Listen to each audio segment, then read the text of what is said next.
Voilà, on est aujourd'hui le 14 février et on commence tout de suite notre cours qui sera un petit peu plus court que d'habitude. Et on est Parashat Ki-Tisa. Parashat Ki-Tisa, c'est bien sûr la traditionnelle, éternelle faute du veau d'or qui, d'année en année, de génération en génération, ne cesse d'être interprétée, d'être approfondie, parce que comme nous le savons, cette faute est une faute fondamentale, une faute extrêmement emblématique, symbolique, la première faute que fait notre peuple après la sortie d'Égypte, donc au moment de sa naissance. Et d'ailleurs, nos mères se sont empressées de mettre cette faute au niveau du peuple juif, au même niveau que la faute de Adam au niveau de l'humanité tout entière. De la même manière que Adam est le symbole, l'emblème de l'humanité tout entière qui contient toutes les âmes et tous les peuples, il est donc évident que sa faute, la première faute faite par une créature, cette faute est bien sûr une faute message, un acte, une révolte message qui nous permet de comprendre quel est le problème fondamental de l'humanité en général face à Dieu, face à ce que Dieu exige de l'homme, de la créature, encore une fois de l'homme général. Exactement de la même manière, la faute du veau d'or, qui est la première révolte, la première déviation d'Israël au moment même de sa naissance, nous prouve qu'il s'agit effectivement de quelque chose d'extrêmement profond, d'extrêmement symbolique, que nous allons essayer d'effleurer, comme je le dis toujours, de faire semblant d'effleurer l'ombre de l'ombre de l'ombre de l'ombre infinie de cette notion que de toute façon nous ne comprendrons jamais. En tous les cas, il y a tout de suite une remarque à faire. Je commence par la fin. La fin est que Moshe, lorsqu'il redescend avec les louchot, les fameuses tables, des tables surnaturelles, des tables miraculeuses qui sont écrites de la main d'Elohim, comme dit le verset, il s'agit bien sûr de métaphores, il s'agit bien sûr de notions codées extrêmement profondes que nous ne pouvons pas forcément comprendre et encore moins expliquer, mais ce qui est sûr, c'est qu'il s'agit de quelque chose de phénoménal. Des tables qui transpirent le divin, qui transpirent la lumière. Et voilà que Moshe voit de ses propres yeux ce qui est en train de se passer, il voit son peuple danser autour d'un veau en or, il se met en colère, il prend les tables et il les brise au pied de la montagne. Alors, lorsqu'on n'a pas trop de connaissances, on n'est pas trop choqué par son attitude. Lorsqu'on a un minimum de connaissances, on est en droit d'être extrêmement choqué. Pourquoi ? Parce que nos maîtres nous révèlent que l'idolâtrie, par exemple, n'est pas uniquement ce que l'on croit, c'est-à-dire rendre un culte à une image, à une statue ou à des intermédiaires.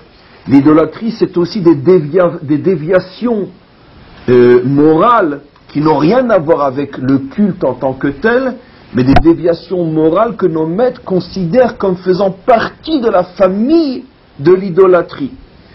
Et tenez-vous bien, lorsque nos maîtres disent que, par exemple, celui qui, dans un moment de colère, brise un objet, est considéré comme un véritable idolâtre. Ce qui veut dire qu'au regard de la pensée morale d'Israël, il n'y a aucune différence entre celui qui rentre dans un temple, tout ce que vous voulez, et y présente une offrande devant une statue de Bouddha ou je ne sais quoi, ou celui qui se mettrait en colère et qui, dans sa colère, alors ça peut être un homme tout à fait laïque, dans sa colère prendrait quelque chose et le casserait par terre ou sur la tête de celui avec lequel il se dispute, cette personne-là est considérée comme un idolâtre.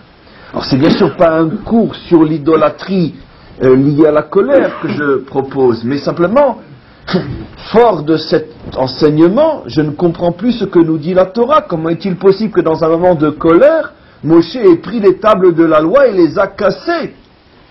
Et si vous me dites, eh bien, peut-être qu'il s'est comporté comme un idolâtre, je vous dirai que bien évidemment que non. La preuve, je vais en rapporter deux, parmi des centaines d'autres. La preuve, c'est que Dieu ne lui a jamais pardonné le fait de se mettre en colère. Il ne s'est mis qu'une seule fois dans sa vie en colère, une colère répressive, c'est quand il a frappé le rocher.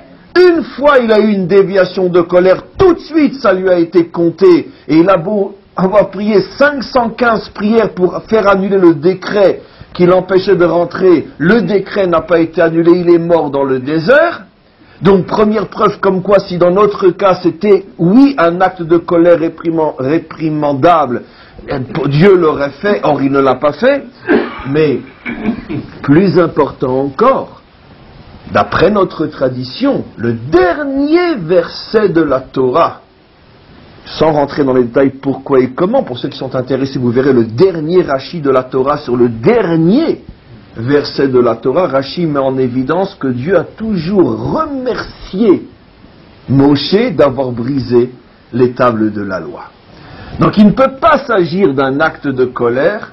Pourquoi donc Moshe brise-t-il ces tables? C'est donc absolument évident que si Moshe brise les tables à ce moment-là et qu'on vient de démontrer simplement, parce qu'on n'a pas trop de temps, on vient de démontrer simplement qu'il ne peut pas s'agir d'un acte de colère qui prouverait qu'il a perdu le contrôle de soi.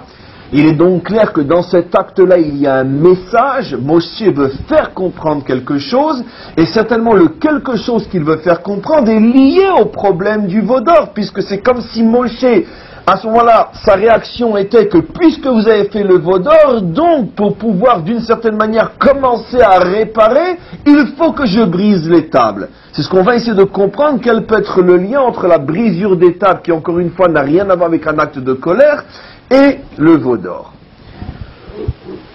On va rentrer directement dans le vif du sujet. Que s'est-il passé? Il se passe quelque chose qui est extrêmement étonnant. Comme on le sait, au départ, apparemment un simple problème de compte, un problème de tikshoret, de communication. Moshe leur dit « je reviens dans 40 jours ». Quand Moshe leur dit « je reviens dans 40 jours », Moshe parle comme un homme intelligent. Un jour fait 24 heures, donc le jour où il parle, où il va monter, ne peut pas faire partie des 40 premiers jours, puisqu'il est déjà entamé, forcément 40 jours à partir du premier jour de 24 heures, donc à partir de demain. Et voilà que eux se mettent en tête que finalement, non, les 40 jours sont en vérité 39 jours et demi, et commencent du jour même où ils montent. Ce qui est en soi une idiotie totale. Chaque année, lorsque je refais, pas ce cours, mais j'approche cette notion, je repose pratiquement toujours cette question évidente, qui est la question la plus fondamentale pour prouver qu'il y a quelque chose de complètement surnaturel dans cette révolte du peuple. Parce que la Torah semble dire que c'est un problème uniquement de compte. Ils ont vu que Moshe ne revenait pas. Moshe avait dit 40 jours, ça fait 40 jours, ils ne reviennent pas. Mais on prend les gens pour qui? Il faut vraiment vouloir se tromper pour faire une erreur pareille. C'est absolument impossible. Et c'est absolument évident. Si tu ne le vois pas revenir aujourd'hui, c'est que certainement quand il a dit 40, c'est 40 jours de 24 heures. Donc le premier jour ne peut pas faire partie du compte. Un enfant aurait compris. Qu'est-ce qui s'est passé, demandent nos maîtres. Rashi commence à suggérer une réponse en disant qu'ils avaient une sorte d'appui. Tout ce que je veux dire, bien sûr, maintenant, sont des métaphores, des codes. Ne cherchez pas à essayer de voir avec vos yeux de chair qu'est-ce qui s'est vraiment passé. Captons le message. Rashi nous rapporte dans son langage de maître, donc codé et métaphorique, que ce qui s'est passé, c'est qu'au moment où, d'après leur compte stupide et idiot, Moshe aurait dû revenir, c'est absolument évident que s'il ne s'était rien passé d'autre que le fait que sur la montre, il indique 40 jours et qu'il ne revient pas, ben ils auraient attendu 24 heures de plus. C'est évident. C'est la question que je demande depuis quelques minutes. Qu'est-ce qui s'est passé, dit Rashi? C'est que, à ce moment-là, est venu le Satan, et il a plongé le monde, enfin, leur monde, là où ils étaient, dans l'obscurité totale. N'oublions pas qu'on est quand même le 16 Tammuz, dans le désert du Sinaï. On est à midi, Bochesh, on est à la 6e heure de la journée, donc on est à midi, puisque 12 heures dans une journée, 6 heures c'est midi. Midi dans le Sinaï, en plein mois de juillet, vous imaginez la chaleur, la luminosité. Et tout d'un coup, vient l'obscurité, comme pour leur faire comprendre que quelque chose de noir est en train de se passer. Et cette obscurité est accompagnée d'une vision, dit Rashi. Le Satan leur montre Moshe mort. Ils le voient mort. Alors je ne dis pas qu'ils l'ont vu avec leurs yeux de chair, mais ils ont eu cette vision d'une obscurité qui s'empare du monde, et tout d'un coup Moshe est mort. Et c'est à ce moment-là qu'ils en arrivent à la conclusion que Moshe ne reviendra pas parce qu'il est 40 jours d'après leur montre et que Moshe n'est pas revenu. J'ai déjà expliqué que c'est une imbécilité totale. Mais parce que si on se trompe, alors comment se fait-il que tout devient noir et qu'on voit de nos propres yeux Moshe est mort? En vérité, le fouteur de trouble, c'est le Satan, dans la métaphore bien sûr talmudique. Simplement que ça s'appuie sur une erreur soi-disant de calcul. Mais c'est ça qui les fait chuter. Ils viennent chez Aaron et ils disent, voici que Moshe, l'homme, est mort. Fais-nous des dieux qui iront devant nous. Et voilà que toute l'histoire commence. Dans cette demande de Moshe, l'homme est mort, et fais-nous des dieux qui iront devant nous, il y a, à notre niveau bien sûr, tout le secret du problème. Pourquoi avoir besoin de dire, comme le font remarquer nos maîtres, Moshe l'homme? Moshe Zehaïsh. Tout le monde sait que c'était un homme. C'était pas un ange, c'était pas une étoile, c'était pas une femme, c'était pas un animal.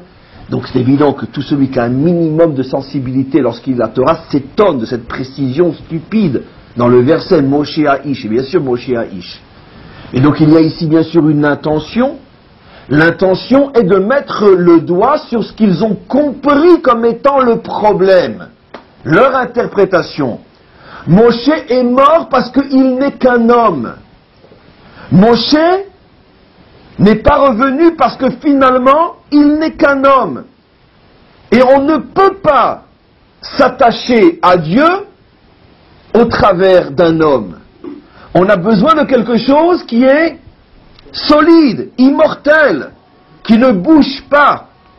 Quel est, comme on le sait, s'il vous plaît, quel est, comme on le sait, dans, on pourrait dire, la symbolique de toutes les générations jusqu'à aujourd'hui, quel est, on pourrait dire, le matériau qui est symbole d'éternité, qui ne bouge pas, celui qu'on achète en période de crise ou qu'on achète quand on veut placer sûrement son argent? L'or. L'immobilier, mais l'immobilier ça peut disparaître, mais l'or c'est plus facile, ça se met dans un coffre, c'est un lingot, peu importe. L'or a toujours été symbole, on pourrait dire, toute proportion gardée, car il n'y a que Dieu qui est immortel, ou Dieu qui est éternel, mais on pourrait dire dans le monde de l'homme, l'or est toujours symbole de ce qui ne bouge pas. Et donc ils veulent quelque chose qui leur assure d'une certaine manière la sécurité, la tranquillité, l'éternité. Ils sont choqués de voir que finalement cet homme qui les a sortis d'Égypte, qui était sur le point de leur donner la Torah, cet homme finalement disparaît. Il n'est plus là, puisqu'ils prennent au sérieux la vision qu'ils ont eue. Mais si on remonte un petit peu plus loin, essayons de comprendre quel est véritablement le chidouche, la spécificité de ce judaïsme naissant. Ou comprenons-le par son contraire, par l'idolâtrie. Qu'est-ce que c'est l'idolâtrie, comme on a toujours expliqué? Quand je parle d'idolâtrie, surtout, je vous en supplie, ne partez pas avec votre cerveau dans les temps passés. Regardez chez vous à la maison, c'est là qu'est l'idolâtrie, dans la mienne, dans la vôtre. C'est quoi l'idolâtrie? C'est le besoin qu'a l'homme de se sentir sécurisé, s'accrocher à des choses sûres. C'est extrêmement difficile pour un homme de s'attacher à quelque chose qui est abstrait, qui est invisible, qui est censé être la force absolue et que tu ne sais pas où il est, où ça commence, à quoi ça ressemble. Quel a été le besoin dans toutes les générations d'être idolâtre? Pourquoi les hommes étaient idolâtres? Parce que l'homme a besoin de s'attacher à des points de repère qu'il arrive à définir, vers lesquels il peut se diriger, qui ont un commencement, qui ont une fin. D'où la naissance de la représentation divine avec des effigies, avec des statues. Maintenant, cet aspect de l'idolâtrie a peut-être disparu dans le monde occidental, mais il a été remplacé par d'autres formes d'idolâtrie. C'est-à-dire tout ce qui fait que l'on essaye de sécuriser sa vie avec la sécurité sociale, avec la retraite, avec le compte en banque, avec ci, etc. C'est aussi, ça peut être aussi une forme d'idolâtrie, finalement de remettre ma vie de remettre mon bien-être entre les mains d'intermédiaires qui, je crois, je pense, m'assurent. C'est d'eux que ça dépend, m'assurent la tranquillité, la sécurité et l'éternité. L'éternité relative à la vie que je dois passer. Pour mieux comprendre ce que j'explique, nos maîtres rapportent un enseignement, une discussion entre les maîtres eux-mêmes, où un jour quelqu'un disait à l'autre, mais finalement tous ces astres et toutes ces étoiles qui font que les hommes se trompent et les prennent pour des dieux, surtout à l'époque où on connaissait, on savait à quel point les astres avaient des influences sur chaque moment de notre existence. Alors un élève pose la question, mais alors pourquoi Dieu a créé tellement finalement de choses qui nous induisent en erreur? Alors le maître, un petit peu stupéfié par la question, a répondu, à cause des idiots, tu veux que Dieu détruise son monde? Les astres, les étoiles nous servent à ce qu'elles nous servent. Maintenant que les hommes, eux, ont exagéré, ont complètement dévié leur relation avec ces astres-là, c'est pas la faute au maître du monde. Le maître du monde n'a même pas dans son esprit, quand il a créé les astres, pensé qu'il y avait un risque qu'on les idolâtre. Il les a créés parce que le monde a besoin d'astres. Maintenant, l'homme est venu, et avec son maladif besoin de s'accrocher à des certitudes, alors il s'accroche à la lune, il s'accroche au soleil, il s'accroche à ci, à ça, parce qu'il a besoin de se sentir sécurisé, parce que comme il a besoin du soleil, alors il vénère le soleil, comme il a besoin de la pluie, alors il vénère les nuages. Ça, c'est le problème de l'homme, parce que l'homme est fondamentalement idolâtre, mais c'est pas le problème du monde. De la même manière, tous ces intermédiaires qui sont sur terre et qui, d'une certaine manière, sont là pour nous, pour notre bien, sont à notre service. Bien évidemment que Dieu les a créés dans le but de nous faire du bien. Mais c'est le rapport que l'homme a à ces choses-là, le rapport exagéré, le rapport idolâtre, en ce sens que si j'ai acheté 10 lingots d'or, il ne peut plus rien m'arriver. C'est comme cette histoire du deuxième Rothschild que vous connaissez, qui était immense, pas le premier, mais le deuxième ou le troisième, je crois, qui était, bon, évidemment immensément riche et était aussi immensément orgueilleux. Et il disait, la seule chose qui ne pourra jamais m'arriver à moi, c'est de mourir de faim. Et il avait un immense coffre-fort qui était emmuré dans sa maison. Et un jour, et souvent, il rentrait dans son coffre-fort pour contempler sa richesse. Et la porte s'est refermée sur lui. Il est mort de faim devant ses lingots d'or. C'est une histoire authentique. Ouais, absolument. Et donc, ça veut dire que si tu crois que cet intermédiaire est la source de ton salut, ça, c'est l'idolâtrie. Alors maintenant, qu'est-ce que faisaient les hommes depuis les premiers temps? Ils multipliaient leurs points de sécurité, ils multipliaient on pourrait dire, leur sensation d'être à l'abri. Qu'est-ce que fait une personne aujourd'hui dans la vie de tous les jours pour se croire ou être sûr qu'il est à l'abri? Il place dans l'immobilier, il place dans des lingots, il place dans des diamants, il a 2 ou 3 coffres forts, ou il a 3 ou 4 comptes en banque, s'il a les moyens. Si cette banque a des problèmes, j'aurai toujours l'autre. Si toutes les banques ont des problèmes, j'ai mes lingots. Si les lingots ont des problèmes, j'ai l'immobilier, etc., etc. Il multiplie ces points sécurisants. C'est exactement ce qui se passait dans le temps, sauf que dans le temps, c'était encore beaucoup plus spirituel qu'aujourd'hui. Parce que dans le temps, l'homme savait qu'il était aussi connecté à des forces surnaturelles qui le dépassaient, et donc il multipliait ces points de connexion sécurisante avec tout ce qui pouvait faire figure de Dieu. Simplement que, comme j'explique aujourd'hui, le monde a chuté dans la matérialité, mais le problème, lui, n'a pas changé. C'est simplement l'habit du problème qui est différent. Voilà que tout d'un coup, naît une nouvelle religion, qui est la seule vraie, où finalement on demande à un homme de placer sa confiance absolue dans quelque chose que tu ne connais pas, que tu ne vois pas, que l'on t'interdit même d'imaginer, qu'on considère que la plus grave des fautes, c'est d'essayer de le représenter, une statue, une image, une représentation, et on te dit, sache que ce concept, qui est bien sûr Hachem Elokeinu, Hachem Echad, ce concept-là est lui la source, la seule et unique source, En Od Milvado, c'est lui la seule et unique source de ta sécurité. Tout le reste, c'est une illusion du virtuel, une illusion optique. C'est pas si ce que vous voulez dire, c'est ce que je voulais dire, vous avez parfaitement raison. C'est pas ici un problème de religion, c'est un problème de nature. Comment l'homme peut-il se sentir sécurisé à l'intérieur d'un grand absent? Absent par rapport à mes sens, par rapport à mon toucher, par rapport à... Non. C'est déjà le premier chidouche inimaginable. Maintenant, je dis encore une fois, mais je n'insisterai pas trop lourdement, ce chidouche qui est né avec la sortie d'Égypte n'a pas bougé. On pourrait dire il n'a fait qu'augmenter par rapport à notre génération.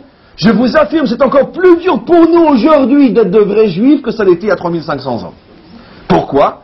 Parce qu'au moins à l'époque, ils avaient la connaissance de l'existence de choses surnaturelles. Sauf qu'ils avaient l'habitude de les localiser dans des intermédiaires. Mais aujourd'hui, on n'a même plus cette connaissance, on n'a même plus cette sensibilité de croire que véritablement, cette réalité concrète est entre les mains de choses abstraites. Donc c'est encore plus dur pour nous d'être juifs aujourd'hui qu'il y a 3500 ans, paradoxalement. Mais en tous les cas, peu importe. Le premier chidouche donc du judaïsme, c'est de dire qu'un homme, un peuple, ce qui est encore plus difficile qu'un homme, doit savoir que toute sa sécurité provient d'une seule et unique source unique qui s'appelle Hashem Elokeinu Hashem Echad. Et tout le reste ne sont que des réceptacles de cette force sécurisante. L'armée, l'argent, etc. Ce sont des réceptacles de cette force sécurisante, mais tous ces réceptacles ne sont que comme un corps à l'intérieur duquel tu mets une âme qui est Dieu, et sans cette âme, quand l'âme quitte le corps, eh bien finalement le corps n'a plus aucun pouvoir. Même l'homme le plus puissant, si l'âme le quitte, eh bien il ne reste rien. Rien. Il s'écroule. Goliath, sans l'âme en lui, n'est plus qu'un grand corps au pied de David. Première difficulté.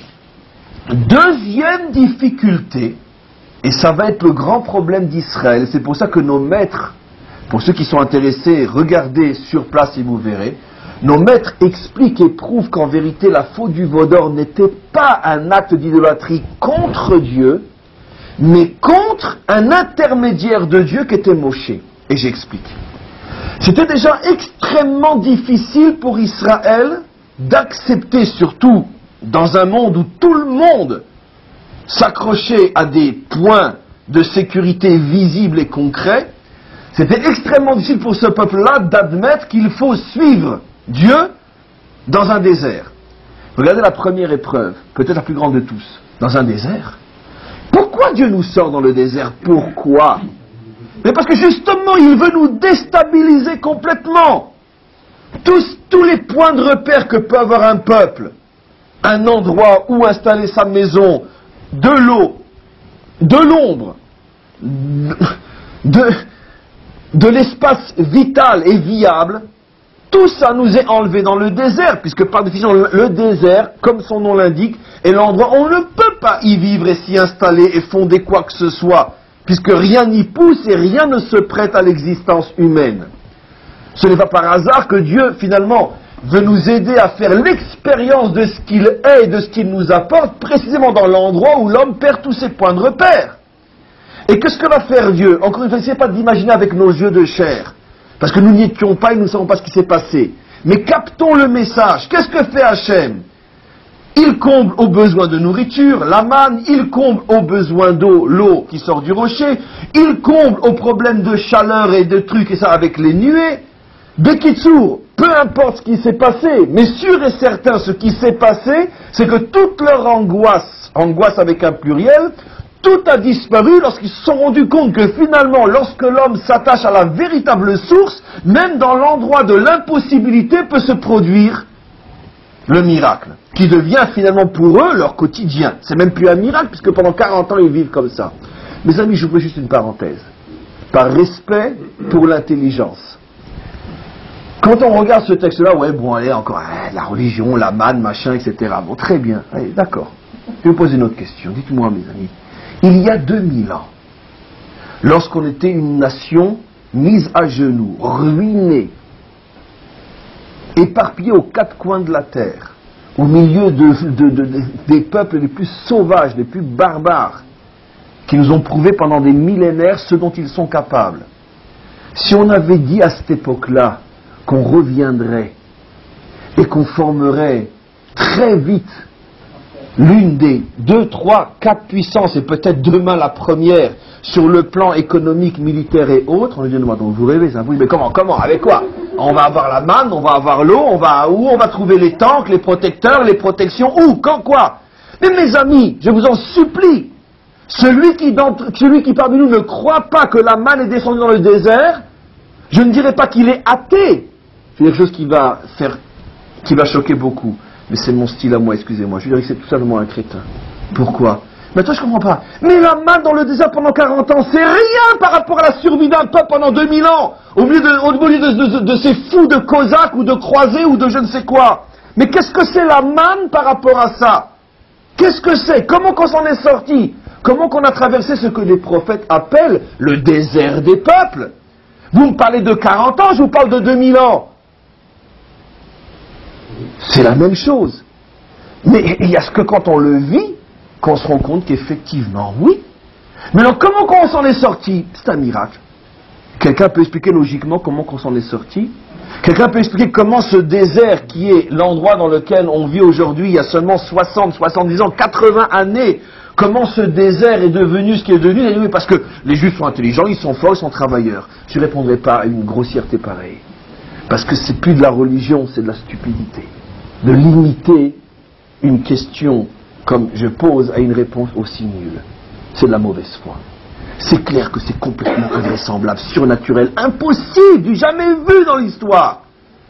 Donc, d'une certaine manière, on a malgré tout les preuves que finalement, cette source abstraite, intouchable, invisible, qu'on n'a pas le droit de représenter, on ne sait pas où elle commence, où elle s'arrête, on a plus ou moins une preuve que, oui, quand on est connecté à elle, ça marche. Mais c'est vrai que, on pourrait dire à très long terme, quand pendant 2000 ans, on a tous les films du désastre et du retour. Mais chaque vie en particulier qui, elle, ne dure que 20 ans, 30 ans, 40 ans, 50 ans. Et les Juifs qui sont nés dans un ghetto, qui sont morts dans un ghetto. Eux, ils n'ont pas vécu suffisamment longtemps pour se rendre compte que finalement, oui, la manne tombe dans le désert. Oui, l'eau sort du rocher. Toute la difficulté, elle est au niveau de la séquence de vie de chacun d'entre nous. Est-ce que je crois véritablement que cette source-là, c'est la seule qui me donne force, sécurité et éternité? Ça, c'est le grand problème des hommes. Alors, je reviens maintenant à ce que j'explique. C'était déjà en soi un ridouche inimaginable de demander à un peuple de sortir dans le désert en s'attachant à une promesse invisible. Je vous prends en charge. Mais, vous me direz, cette source invisible avait malgré tout choisi de se faire entendre sur terre par quelque chose de concret. Il semblerait que même Dieu lui-même s'est rendu compte que si on était dans l'abstraction absolue, ça ne marcherait quand même pas. Il nous a donné, on pourrait dire, quelque chose de concret pour établir le lien entre nous et lui, et ce quelque chose de concret, c'est Moshe. Seulement très vite, il s'est posé un problème. Moshe, t'es bien gentil, mais combien de temps tu vas vivre? Et après toi? Le maître du monde, finalement, il choisit quelqu'un qui est un petit peu comme lui. Ça veut dire qu'il faut vraiment y croire que le système est éternel. Parce que le maître du monde, d'abord on ne le voit pas du tout. Et même son intermédiaire, Moshe, il a un commencement, il a une fin. Et quand il ne sera plus là, Moshe, Zéaïch, ce n'est qu'un humain. Comment un humain peut véritablement satisfaire nos angoisses et notre sentiment d'être abandonné dans un grand vide qui s'appelle le Dieu d'Israël, que personne ne voit, que personne ne peut imaginer, représenter, sculpter ou dessiner. Bon, mais Moshe est venu, et quoi qu'il en soit, il a réussi. Rainbow. Il s'oppose à Pharaon, ça marche. Personne n'y croyait. Et même quand 1/5 a commencé à y croire, 4/5 n'y croient toujours pas, ceux qui restent en Égypte, 80% des Juifs restent en Égypte et disparaissent pour toujours. Ça veut dire que vous imaginez, je vous pose la question mes amis, pourquoi 80% n'ont pas suivi Moshe? Regardez comment on lit la Torah comme des enfants sans se poser la question. Mais je ne comprends pas, quand on voit de tellement grands miracles, comment se dire que 80% n'ont pas suivi? Pourquoi? Ne me dites pas que c'était des renégats, je vous en supplie. Pourquoi ils n'ont pas suivi? Parce qu'ils étaient extrêmement intelligents. Ils ont posé une question évidente. Ils ont dit, oui, très bien, d'accord, Moshe c'est un super homme, et après lui, on va se retrouver comme des îles dans le désert, qu'est-ce qu'on fait? Ils étaient très pragmatiques. Ils se sont dit, attends, Moshe c'est pas une assurance vie. Moshe ça va durer tant que ça va être Moshe, et après Moshe qu'est-ce qu'on fait? Le projet est fou. Pourquoi le projet est fou, disent-ils? On sort d'Égypte pour aller où? D'abord dans un désert, et après pour aller conquérir le pays, la nation, les 7 nations les plus puissantes du Proche-Orient, les Cananéens devant lesquels tout le monde tremblait. Et qui nous assure que Moshe va être là encore pendant... Ça me fait penser dans un autre contexte inimaginable à quelque chose qui ressort aujourd'hui. Il y a 30 ans, lorsqu'il y a eu l'eskem Shalom avec l'Égypte. À ce moment-là, le rabbi s'est insurgé contre ça. Et il a dit une chose extraordinaire. Il a dit, mais je comprends pas. Mais le dirigeant d'aujourd'hui, il est immortel. Et dans 30 ans, il a dit, c'est écrit, s'il y a un coup d'État ou s'il meurt, est-ce que vous êtes sûr que ceux qui viendront après respecteront le traité de paix? Donc, qu'est-ce que c'est 30 ans, dit le rabbi, au niveau d'une nation? C'est même pas le temps de le dire. Au niveau d'un chef d'État, au niveau d'un général, c'est suffisamment longtemps pour, on pourrait dire, valoir la chandelle. Mais le rabbi explique, mais notre vie n'est pas la vie d'individus, c'est la vie d'un peuple. Comment les individus d'aujourd'hui ont-ils le droit, en parlant de nos dirigeants juifs, d'engager la vie de ce peuple qui, bien évidemment, vivra beaucoup plus longtemps encore que 30 ans. Mais voilà, 30 ans après, boum, on est déjà en train de parler, est-ce que ça va rester ou pas rester? Et bien évidemment que malheureusement, Al-Tiftar Pe la Satan, ça ne restera pas. Évidemment que ça ne restera pas. Et donc, pas d'écho, merci. Et donc, automatiquement, qu'est-ce qu'on comprend par là? Que même dans les situations les plus extraordinaires, les plus avantageuses aujourd'hui, ce n'est pas sûr que ça sera pareil demain. Les 80% qui ont refusé de sortir, qu'est-ce qu'ils se sont dit? Maintenant, Moshe, il est bien gentil. Aujourd'hui, il est doté de force, de pouvoir surnaturel. Et qui nous dit qu'il sera remplacé? Et s'il est remplacé, qui nous dit que son remplaçant lui arrivera à la cheville? Regardez, on sait très bien, tous les peuples, pas seulement le nôtre. Est-ce qu'on peut comparer les dirigeants d'aujourd'hui à ceux qui ont fondé l'État? Il n'y a pas une comparaison possible. Il n'y a même pas de comparaison. Oser comparer, c'est déjà une insulte. Donc le monde change, le monde bouge. Les hommes sont des fois très grands parce que le contexte, la conjoncture a fait que l'histoire produit des géants. Mais après, avec le confort, le frigidaire, le micro-ondes, et même les dirigeants deviennent des dirigeants micro-ondes, des dirigeants pantouflards, et qu'ils ne sont plus à la hauteur des challenges, des défis qui, eux, ne bougent pas, et peut-être même deviennent de plus en plus dangereux. Car aujourd'hui, le danger pour notre nation est 100 milliards de fois plus grave que le danger il y a 40 ans ou 60 ans. Et on assiste à un paradoxe fou, c'est que les dirigeants étaient beaucoup plus forts à une époque où on était moins en danger qu'aujourd'hui. Donc les 80% qui sont restés en Égypte ont dit, mais attends, mais on n'est pas fou, on va pas te suivre, t'es pas éternel, quand tu vas nous lâcher, qu'est-ce qu'on va devenir? Voilà. Et même le 5e qui est sorti, maintenant vous allez bien comprendre pourquoi, dès qu'il y avait une difficulté dans le désert, qu'est-ce qu'il disait? Pourquoi tu nous as sortis d'Égypte? Ça veut dire que pourquoi? Mais vous n'avez pas vu les miracles comme moi? En plus c'est moi qui les ai faits. Ça veut dire, mais pourquoi? Mais vous avez vu les miracles? En plus, ils ont commencé à dire, on veut retourner en Égypte, enfin, pas la première fois, non, mais ils ont continué à dire plutôt, on veut retourner en Égypte, même après l'ouverture de la mer. Mais quand un peuple a vu l'ouverture de la mer, il n'a plus de doute, on n'arrive pas à comprendre la Torah si on est sérieux. Quelle est la réponse? C'est qu'il leur disait, Moshe, toi tu es capable d'ouvrir la mer, c'est très bien. Mais vu les difficultés qu'on a dans le désert, après toi, qui c'est qui va nous ouvrir la mer? Tu es sûr que ton élève ou ton fils pourra nous ouvrir la mer? Nous, on va pas mourir avec toi. Une nation, elle est là pour des siècles encore. Qui prend en charge la nation?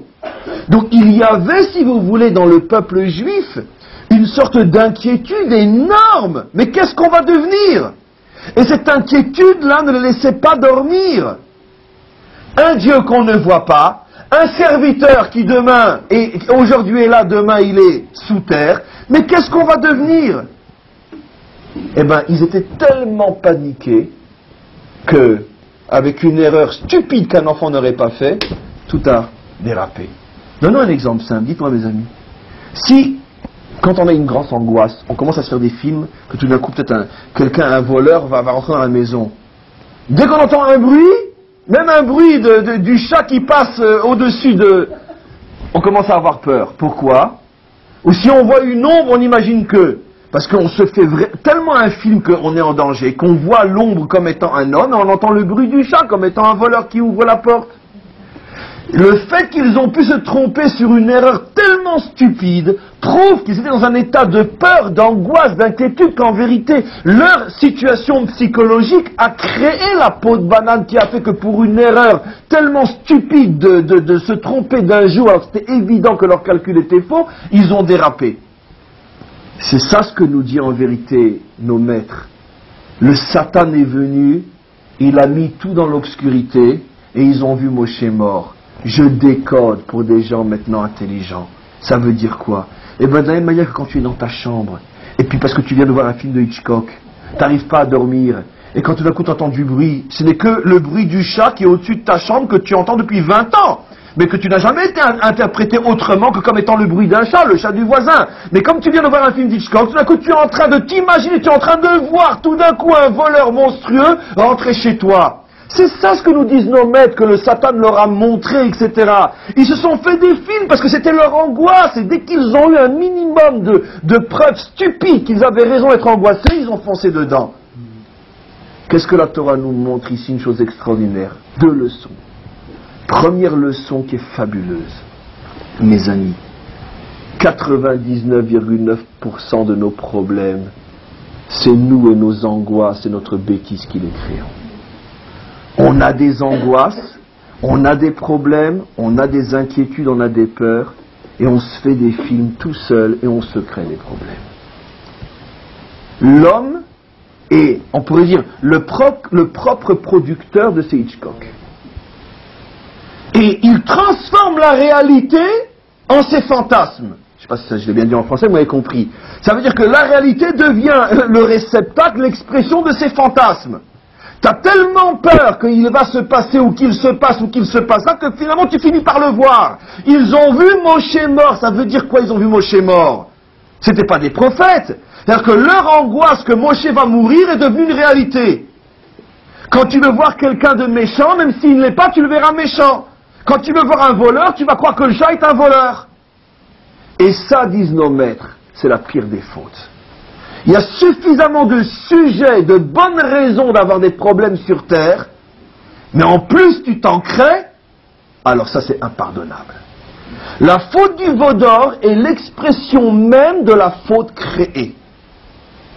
L'angoisse qui devient réalité, et finalement je crée le problème, je tue Moshe, et je danse devant un veau d'or.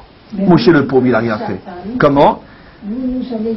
C'est une métaphore, le Satan c'est leur fantasme, c'est ce que j'explique. C'est ce que j'explique. Le Satan c'est leur fantasme. Le Yetzera, c'est quoi le mauvais penchant? C'est pas un ange qui rentre en moi et qui me rend fou, c'est moi le mauvais penchant. Ce que j'explique, c'est d'où vient le mauvais penchant. Le mauvais penchant, c'est cette force du fantasme que je crée, que je construis de mes propres mains, qui me fait voir un problème là où il n'est pas. Ça, c'est la faute du veau d'or. Maintenant, qu'est-ce qu'on comprend à un deuxième niveau? Je répète au premier niveau ce que nous avons compris. Nous avons compris que la faute du veau d'or est la conclusion de tout un processus de crainte, d'angoisse, qui a abouti finalement à la création de toute pièce d'un monstre qui n'avait aucune raison d'être, parce que l'erreur faite sur la montre était stupide. Les chefs, mais parce que le fantasme est tellement fort, Aaron a essayé de bloquer, on sait qu'il a essayé de bloquer. Mais il n'y avait pas que Aaron, la question reste juste heureusement il n'y avait pas que Aaron. Les Lévi'im, et ci et ça, tout le monde a été paralysé. Parce que quand un peuple a une phobie, ou comme quand dans un groupe il y a une phobie, il y a une fixation, on voit très bien que des fois même celui qui essaye d'avoir encore la tête au-dessus de l'eau, il sombre. Parce que quand l'autre fait l'effet, on pourrait dire, comment on appelle, pas bulldozer, l'effet, bon, pas boule de neige, rouleau compresseur, que tout le temps il revient avec ses angoisses, il finit par faire crever tout le monde. Et souvent les dirigeants sont eux-mêmes victimes de ce culte de l'angoisse. Les amis, c'est quoi tout simplement le phénomène de la presse? Mais c'est que ça aujourd'hui, les médias, la tic-chorette, ce n'est que ça. Ce sont des matrices à problèmes. Elles créent les problèmes, elles transforment, construisent les consciences et le regard, et finalement tu ne peux plus le voir autrement. À partir du moment où la presse a décidé que, par exemple, le processus de paix est bon, à force de le dire, on ne peut plus voir autrement.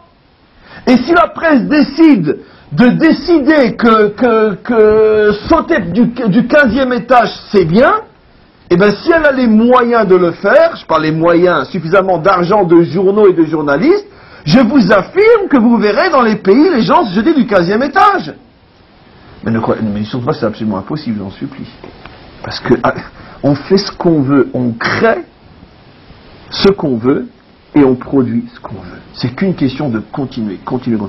C'est d'ailleurs exactement ce que nous disent nos maîtres lorsqu'ils disent que les dirigeants, juste avant la vue du Mashiach, ressembleront à des chiens. Et tous les commentaires se posent la question, pourquoi on peut dire une agdara, une définition tellement péjorative, c'est pas très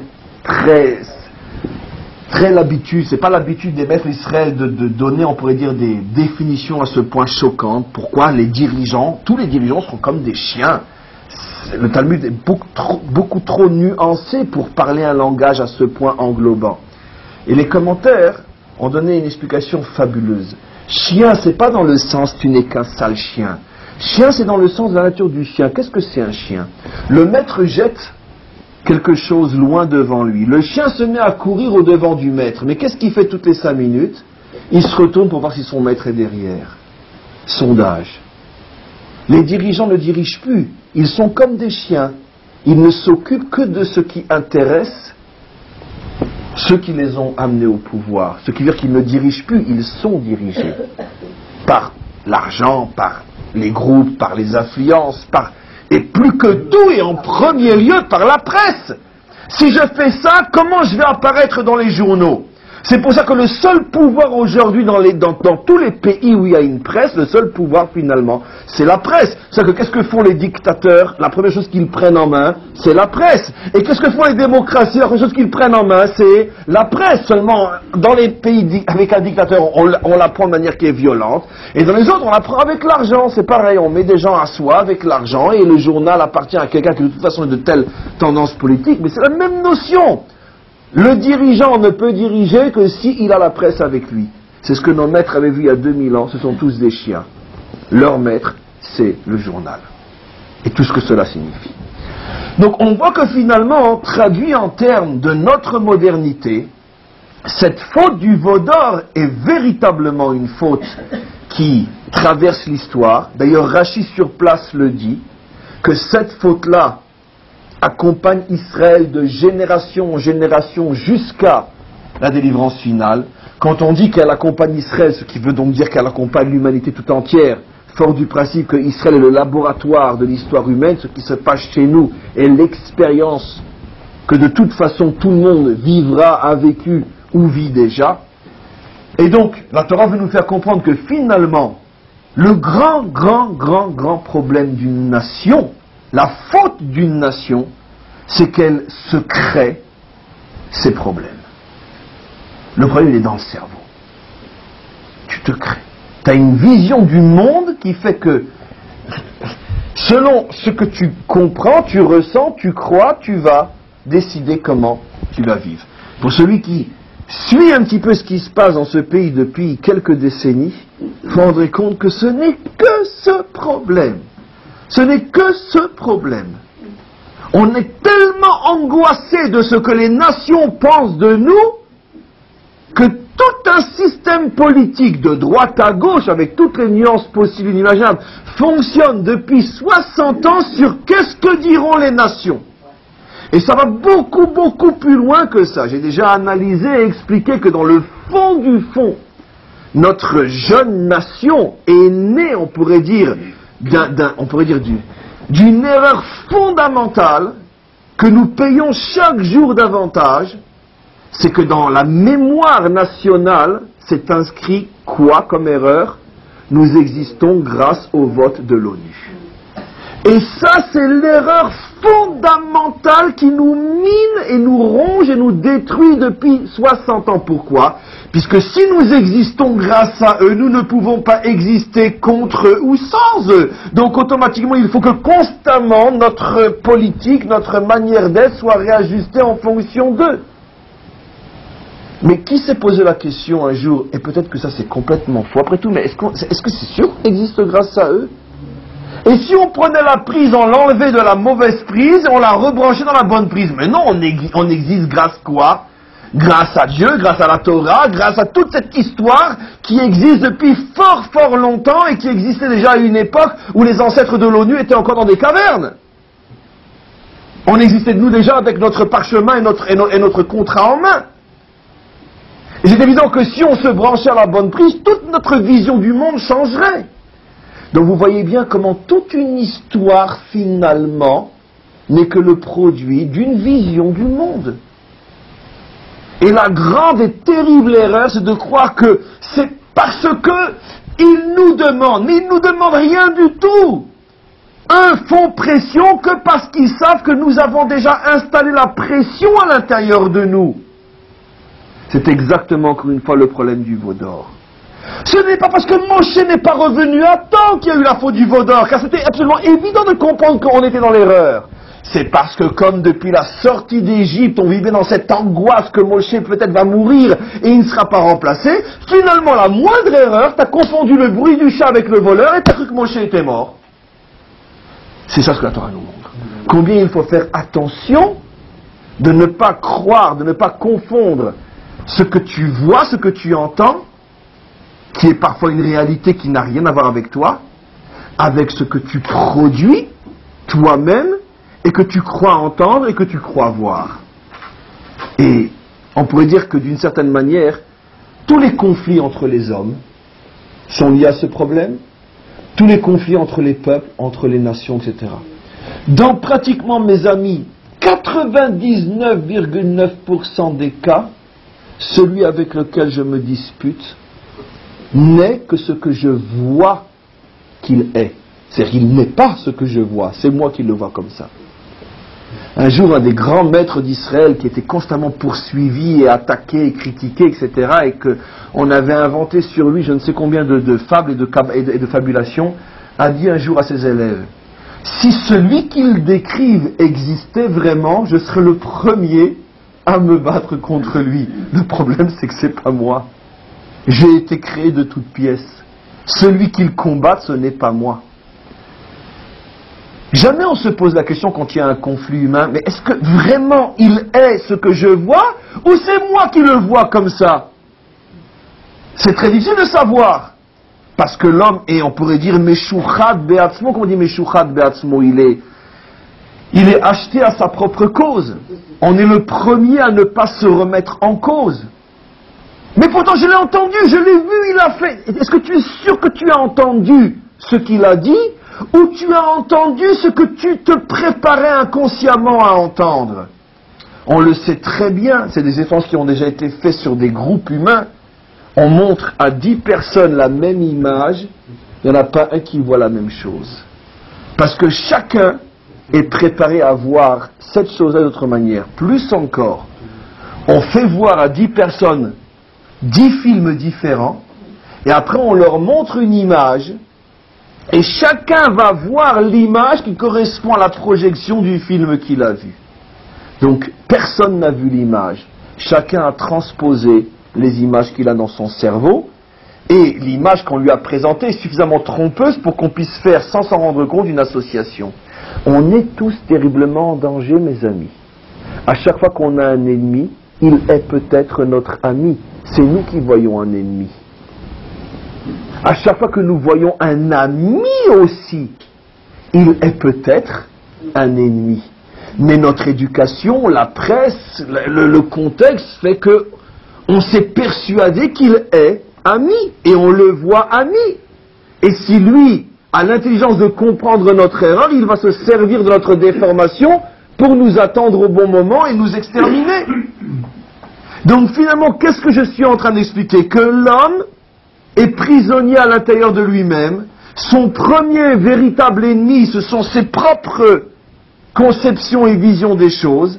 Et on vit dans un monde qui est complètement fictif, complètement virtuel, et qui des fois peut prendre des proportions inimaginables.